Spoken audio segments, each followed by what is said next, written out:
All right, so I guess about a week and a half ago, I don't know if you guys were paying attention, but there was a significant event that took place in the life of America. In fact, if we're honest, it happens probably every time around this time of season, but it's one of those hinge points where we just see a shift taking place in our culture. I don't know if you guys were paying attention, if you guys noticed. Do you guys know what this shift, what this big event was? It was that moment that we went from thankful for to I want more, right? It's that moment that we were grateful and now we just want a cart full. It's those moments where, okay, we spend maybe about a week, maybe for some of us a day, maybe just a few minutes when we're sitting around a table where we're thankful, but then we spend like an entire month trying to get our fill. I don't know if you guys have felt it, but there has been a shift. And in fact, in order to document this shift, I asked my wife if she could start collecting any Christmas catalogs that came in the mail. This was a couple weeks ago. And so over the last couple weeks, we've gotten a whole stack of Christmas catalogs. And I don't know if your stack looks bigger than mine. Typically, if these things come to our mail, they immediately go into the trash can. But this year I've been collecting them. And so far, I'm just finding all kinds of cool stuff that I don't really need, but I start thinking I need. Like, for example, my cookies, they don't look nearly as cute as this cookie. And when I see this and I start thumbing through, I start wondering, should I start buying these cookies? If not for myself, at least for you guys, right? At least to share for you guys. And then, I'm looking at this catalog that clearly tells me I'm not dressing correctly. And then we've got this catalog that makes me feel like I'm a barbarian because I've been eating, Kraft, what is it, American sliced cheese, and this is clearly how I should be eating, fancy cheeses with a charcuterie board and all kinds of yummy meats. Like, this is how you're supposed to be living. And all this does is remind me of things that I maybe should buy, that maybe I don't have in my life, and maybe I could at least buy these things for you in your life. And there just seems to be this shift that takes place at this time of year that at the very least, it just kind of reminds us not to live as though it's still 2010, right? I've got clothes that are older than 2010. How many of you still have clothes that are older than 2000? And you're still rocking it, but then you start looking at what you should be buying, and you're like, maybe I got to step up my game.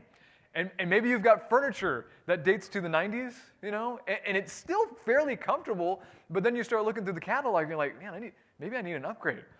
And I think it's significant that we're at this time of season looking at the series that we are, because this is actually week 3 of a series that we're entitling Heart Disease, and we're looking primarily at one specific enemy of our spiritual hearts, and that's envy.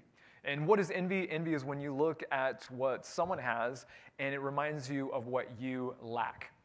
And really what we're doing every single time that we store and continue to grow envy in our hearts, what we're doing is we're subtly communicating, God, you owe me, right? Because we look and we say, oh, wow, she has this and he has that. And gosh, I don't have any of those things, but you clearly have the ability to provide because you did it for all of them. Well, why not me?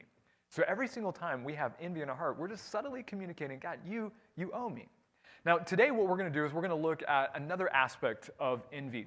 We're going to be looking at the comparison trap that we find ourselves in every once in a while. You guys ever compare yourself with each other? You do, whether you realize it or not. In fact, I was reading through an article in Psychology Today that was saying that 10% of the conversation, 10% of the thoughts that you have in your mind every single day, 10% has to do with some sort of comparison. What are you comparing yourself? Or how are you comparing? You're comparing how you look to how they look. You're comparing what you're wearing to what they're wearing. You're comparing yourself and your successes and your achievements in school or at work with their achievements at school or at work. You're comparing your lifestyle, your bank account with their lifestyle and their bank account. We find ourselves comparing ourselves all the time.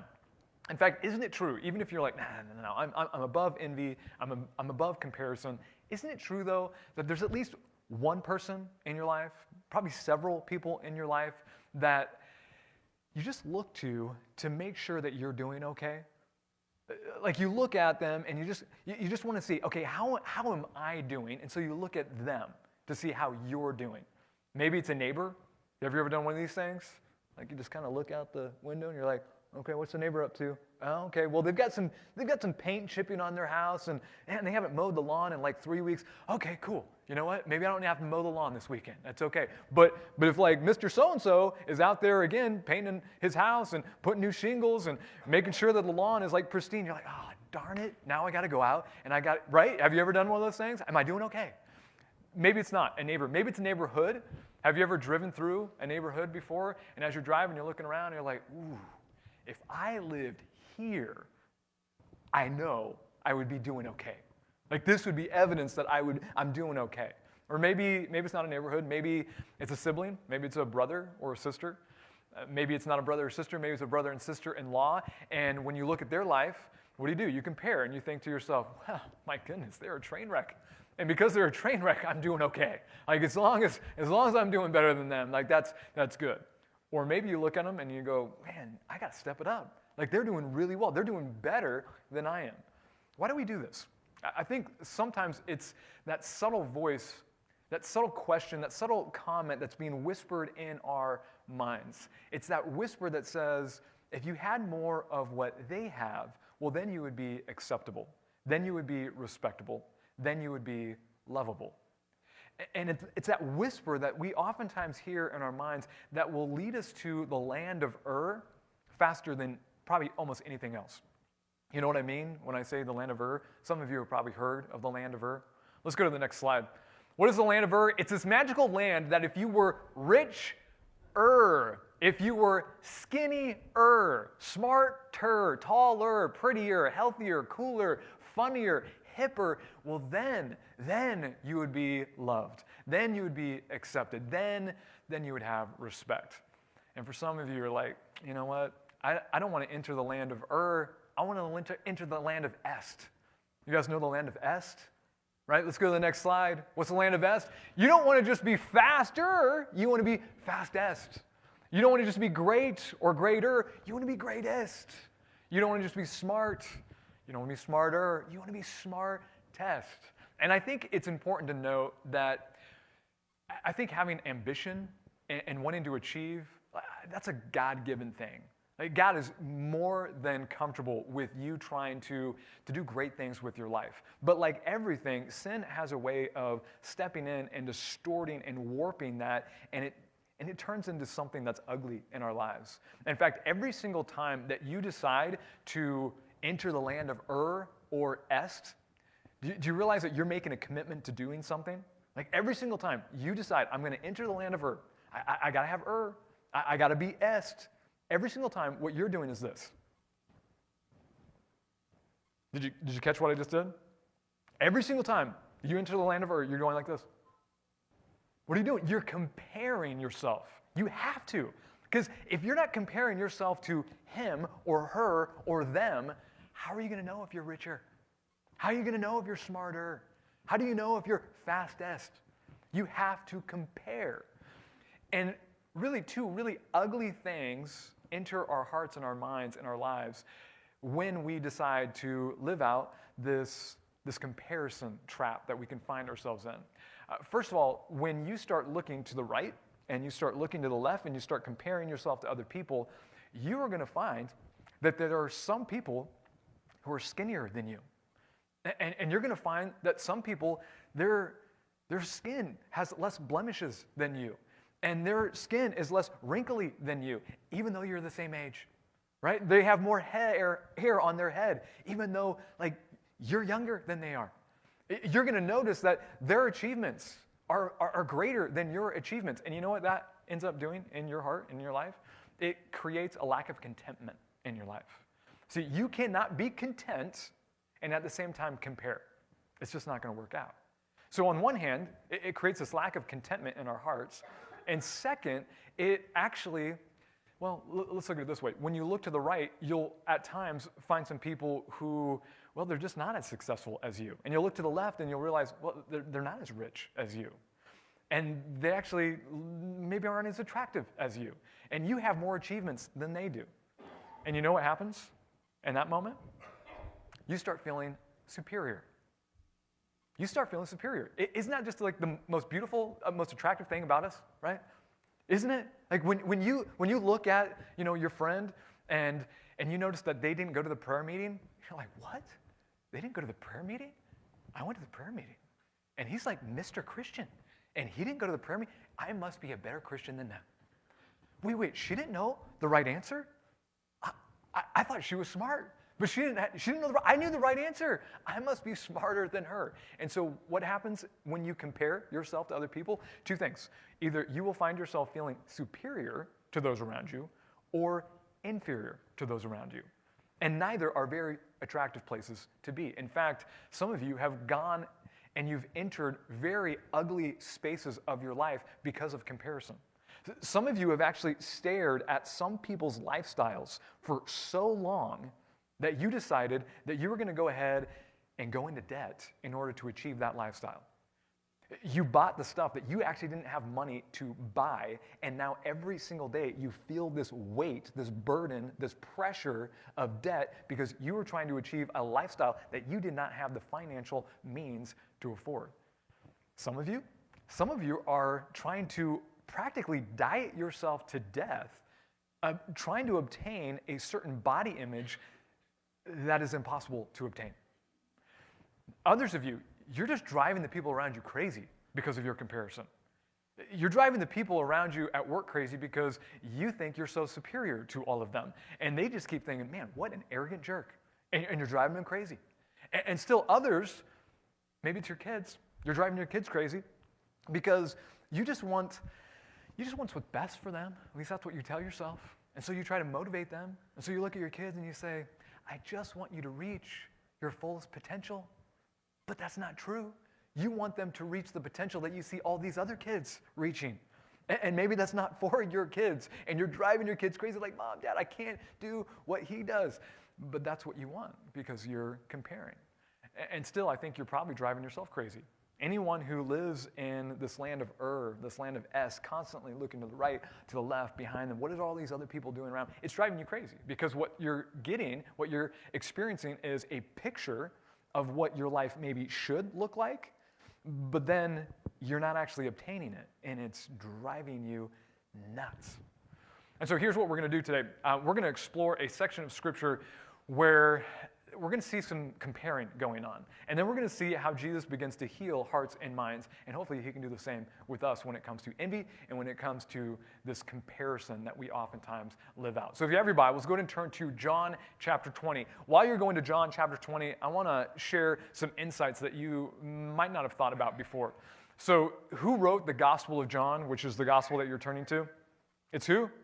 A person named John. So this is John the apostle, John the disciple, and some theologians believe that the apostle John and the disciple, the apostle Peter, didn't like each other. So these are, like, I can't think of two bigger names in the 12 disciples, probably more than John and Peter, and some people say they didn't like each other, they didn't get along. Now I don't know if that's true or not, but certainly what I've seen as I've read through these scriptures is that there was probably some competition there. And that competition was probably built around comparison. I mean, just think about this for a moment.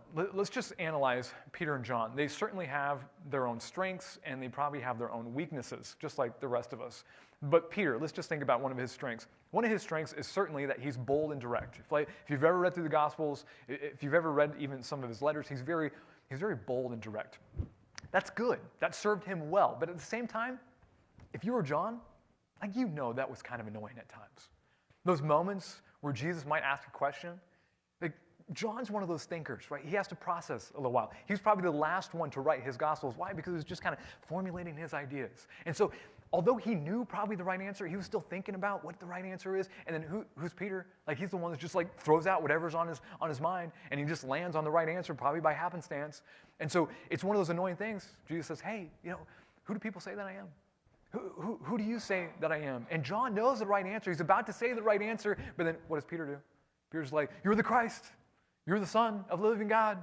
You're the Savior, the Messiah. And it's like, what? Now for all time, Peter gets labeled with knowing and declaring the great confession.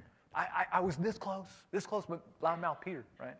Or what about John? How many of you would say that your favorite gospel out of the 4 gospels is the Gospel of John? Is anyone like that's your favorite? Yeah, it's so good. I love the Gospel of John. The Gospel of John is written by John, and he always refers to himself in the third person.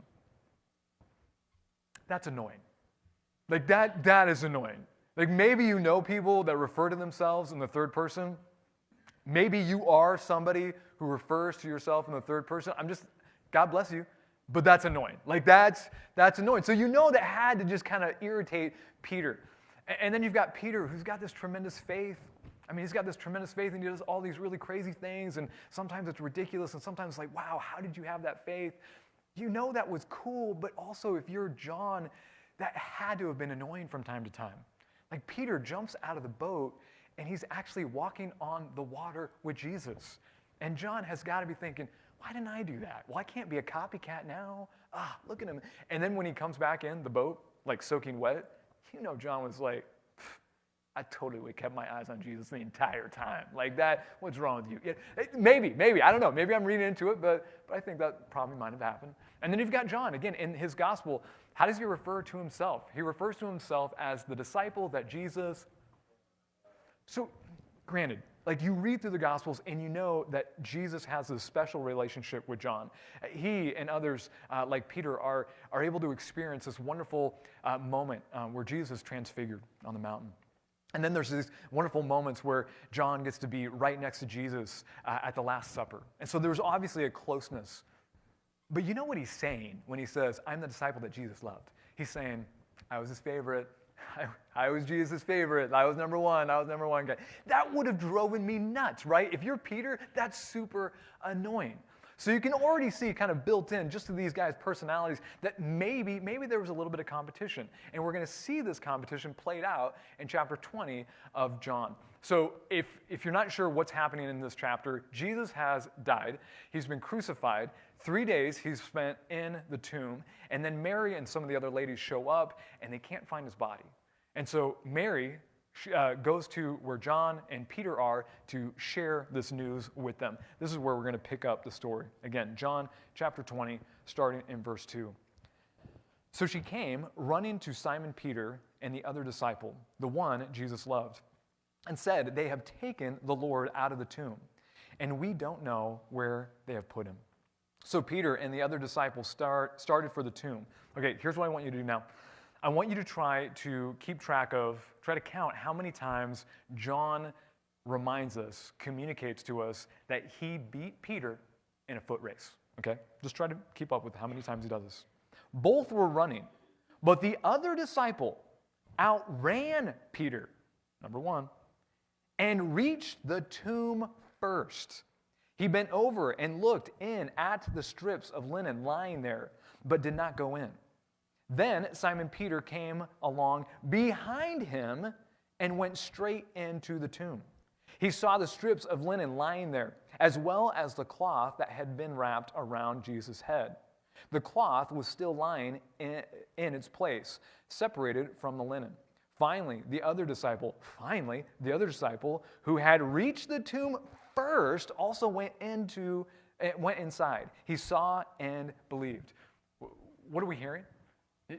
What are we hearing? We got John. He's the one that's writing these words, and he's saying, Christ has risen. Christ has risen. And don't forget, I beat Peter to the tomb. I mean, 4 different times. What is he communicating? Christ is risen. But I was totally faster. I was totally faster than Peter. Christ is risen. Oh my gosh, you should have seen by the time Peter got there, he was just so tapped out, man. And he was like, cardio, man, you got it. But like, what is he doing? He's comparing himself. They're competition with each other. And it's kind of humorous when you read it like this, but at the same time, it's kind of sad because these are 2 individuals who are walking with Jesus and maybe not getting a broader picture of what Jesus is actually calling them to. But now what we're going to do is we're going to move over to chapter 21, and we're going to see exactly what Jesus is calling them to. So in chapter 21, just to kind of set the stage, Jesus has risen. He's appeared to both of these men as well as many others and the disciples, and now he's going to appear to them again. And this is a really, really meaningful moment. You have to understand, too, that they're at the Sea of Galilee, and they've been fishing all night long, and they haven't caught a single fish. So they're on the boat, and it's now morning, and they see a gentleman who's on the shore, and this gentleman is Jesus. They don't know it's Jesus yet, but it's Jesus. And this gentleman says, hey, what you need to do is put your nets, excuse me, on the other side of the boat. And if you do, you're going to get a big load of fish. So they do this. They start pulling in the fish, so much so that they can't even get it into the boat. And this is where we're going to pick up the story. Chapter 21, let's look at verse 7. Then the disciple whom Jesus loved, who is that again? Go. John is saying, okay.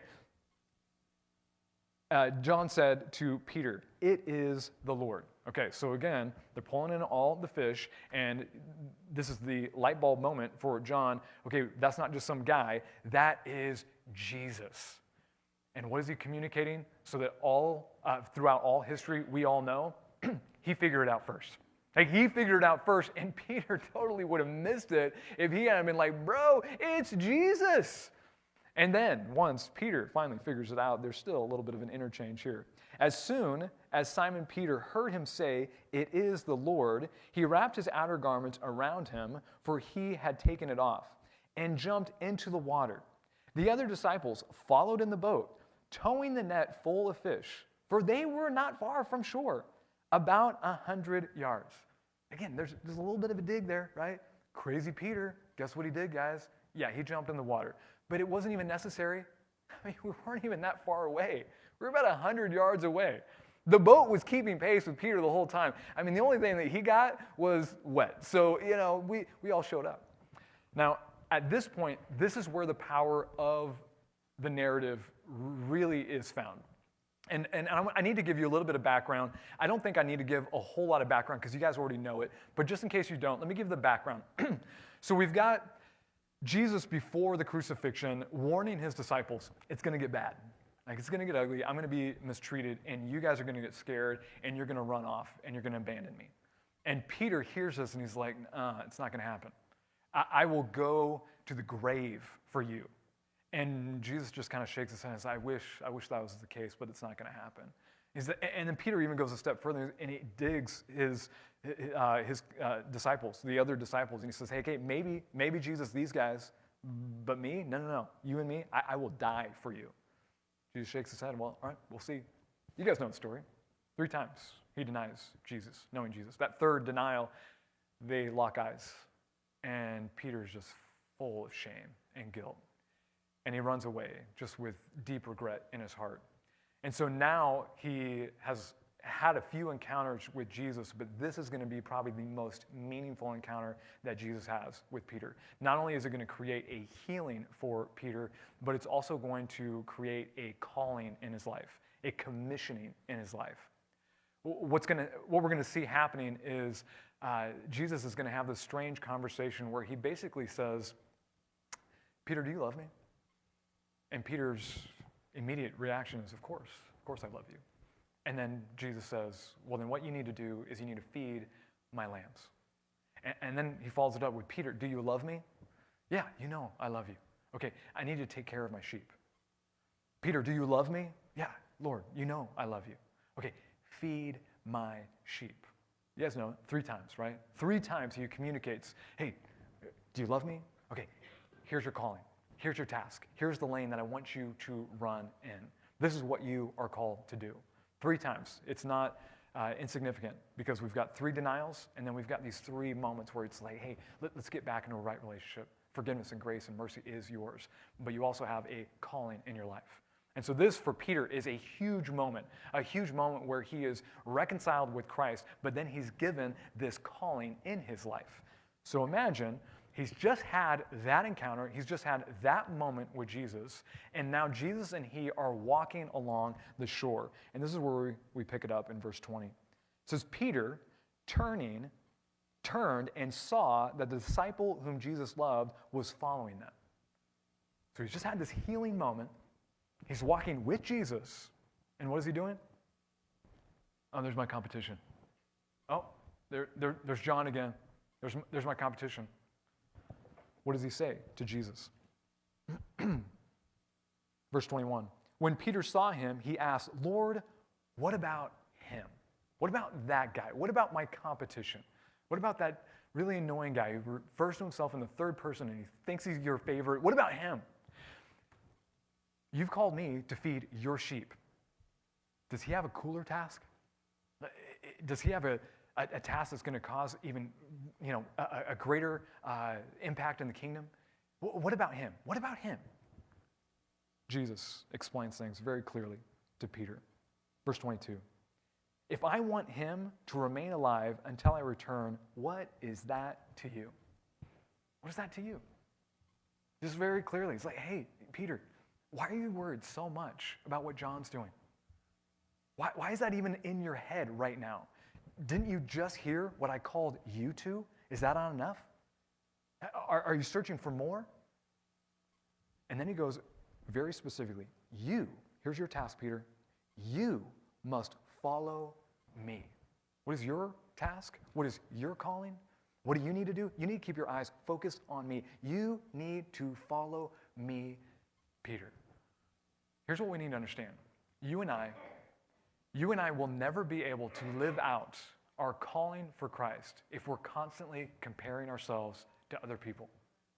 You want to live out the calling that God has in your life? You cannot do that if you're constantly comparing yourself to other people. And so here's the thing. Why do we do it in the first place? I think one of the reasons why we do this in the first place is because of sin and its brokenness in our lives. We are looking for something to fix that brokenness. And you know where we go?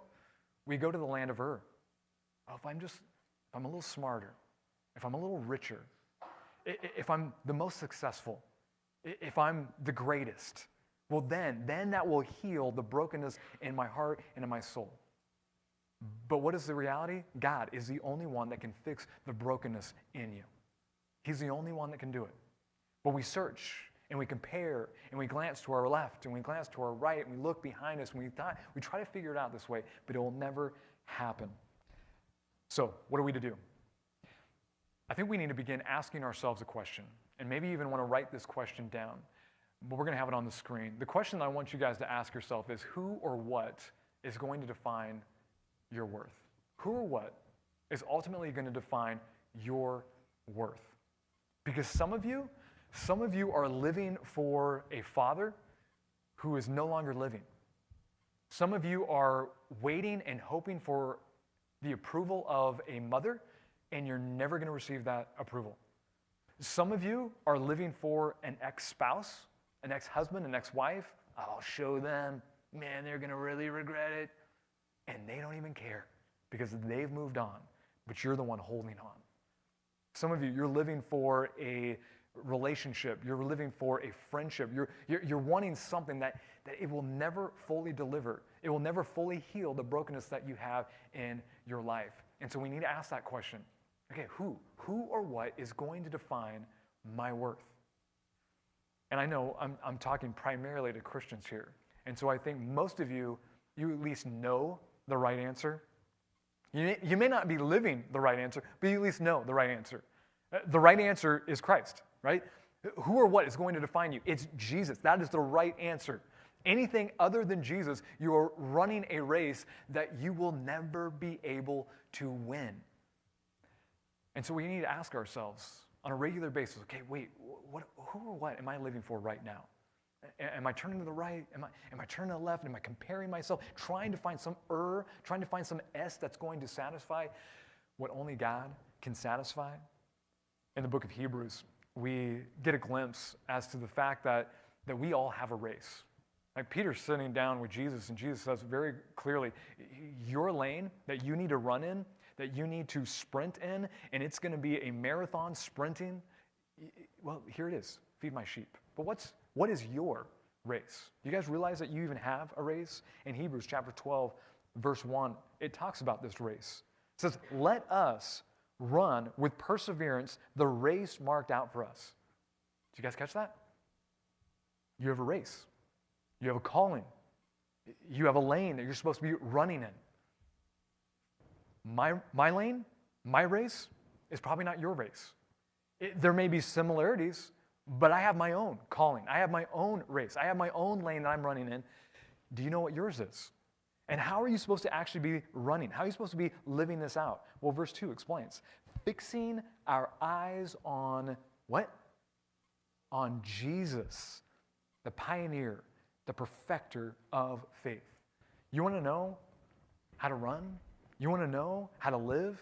You keep your eyes focused on Jesus. Those of you who ran track in school, you know probably one of the fastest ways that you can fail and lose a race is to run like this.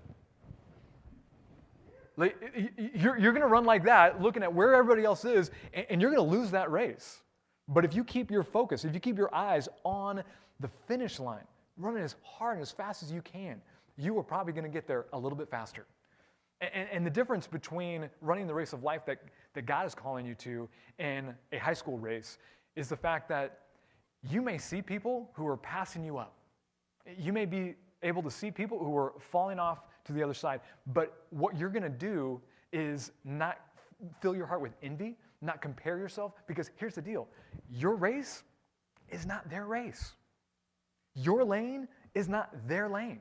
In fact, if a brother or sister of Christ is running their race and they're doing it for the glory of God, what do? If we want to remove envy from our lives, we cheer them on. We continue to say, yes, that's it. Keep your eyes focused on Christ and run. And we give them that encouragement that they need. And if we certainly see a brother and sister in Christ who has fallen, who has tripped, what do? We don't put our nose in the air and say, oh, man, so much better than that guy. So much better than that family. My goodness, what a mess. No.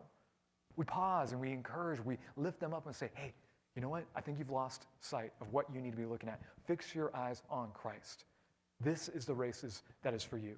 And you run yours with your eyes focused on Jesus. Do you know what your race is? Do you know what your calling is? I'll share just a little bit of mine. So about 22 years ago, symbolically, I felt like the starter pistol, like God just kind of pulled the starter pistol a bit. So, okay, here we go, let's go. And it was this race in ministry. And I remember having this deep sense of calling to, okay, I'm going to serve you. And I'm not exactly sure what capacity I'm going to serve you in. It may be pastor, but it might be plumber. And whichever one it is, I'm just going to fix my eyes on you, and I'm going to do the things that you have called me to do. And fortunately, he called me not to plumbing, because I don't think I'd be very good at it, but he called me to be a pastor. And as I've ran this race for the last 22 years, it's tempting to look over and say, wow, that's a huge youth ministry. That's an amazing megachurch. And my eyes can kind of divert. And it's in those moments that I'm like, wait, no, I need to focus on Christ. And there's moments where maybe a church or a leader fails, and it's like, well, I'm doing better than that guy. At least I didn't fail that miserably. And it's like, no. Focus on your race, Jonathan.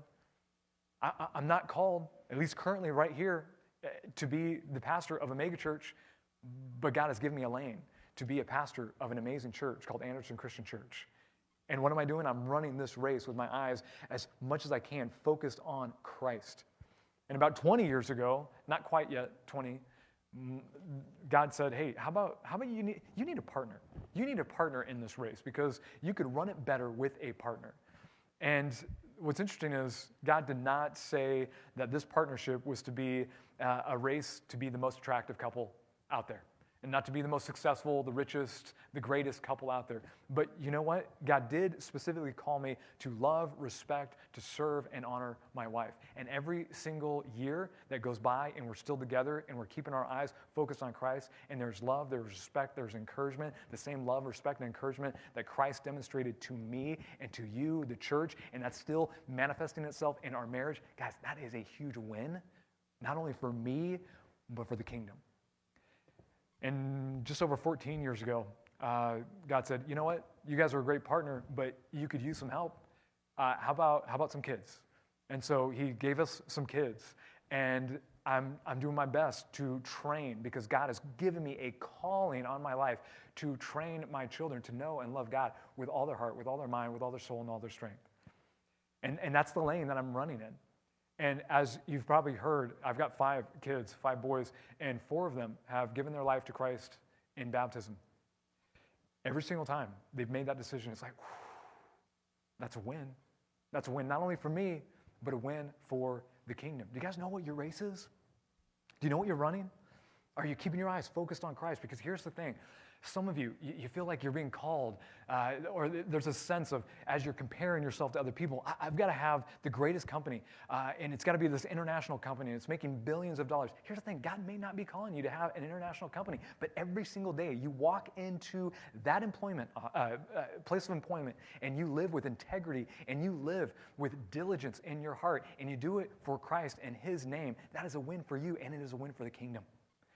Every single day that you decide that you are going to enter that school environment that's hostile, that it's difficult, it's stressful, but you're saying, okay, this place that is filled with so much impurity, I'm going to live with purity, and I'm going to share the passion that I have for what Christ has done in my life with people who need to know Jesus and His saving work. Guess what? That is a win for you, and it is a win for the kingdom. You guys know what you're called to? Are you keeping your eyes focused on Jesus? Guys, who is it? What is it that is going to define who we are, who you are as an individual, who you are as a family, who we are as a church family? Guys, we know the right answer, right? The right answer is Jesus. And so here's the challenge. This week, fix your eyes not on what your neighbor is doing. Fix your eyes not on what your fellow employees are doing. Fix your eyes not on what that past nemesis has done to you, but instead fix your eyes right in front of you. Fix your eyes on Jesus, the author and the perfecter of our faith. Let's pray. Father, we can get so distracted, and we can get so envious, and we can play that game of comparison, which ends up resulting in no one winning. Father, I pray that you would give us a new vision and a new mindset. Father, that if envy has crept into our heart, if it's just a natural thing to just compare our attractiveness to theirs and our success to theirs, Father, would you reframe our eyes and our thinking and our vision? Father, would you allow us this week to think of you and to point our hearts and our minds towards you? I pray this in your Son, Jesus' name.